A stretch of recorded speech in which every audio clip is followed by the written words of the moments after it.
আয় আল্লাহ, সেই কোরআনের রাজ বাংলাদেশে কায়েম হয়েছে, চোখে দেখে বলার তৌফিক দিও আল্লাহ রব্বুল আলামিন।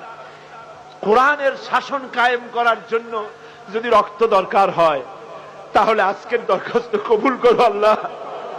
শিবিরের রক্ত আর নিও না আল্লাহ। শিবিরের ছেলেগুলি আমাদের সন্তান, আমাদের ছোট ভাই আল্লাহ।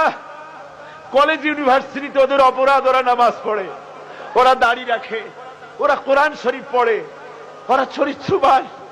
তুমি সাক্ষী, এছাড়া ওদের অপরাধ কি আল্লাহ? শিবিরের ছেলেগুলিকে তোমার কুদরতি হাতে উঠায় দিলাম আল্লাহ। রক্ত যদি লাগে শিবিরের রক্ত নিও না আল্লাহ রব্বুল আলামিন। ইসলামী ছাত্র শিবিরের নেতা কর্মী যত আছে সকলকে তোমার দরবারে মঞ্জুর করো আল্লাহ। এদেশে পীর দরবেশ আলেম ওলামা ইসলামী দল যত আছে সকলকে তুমি দয়া করে ঐক্যবদ্ধ করে দাও।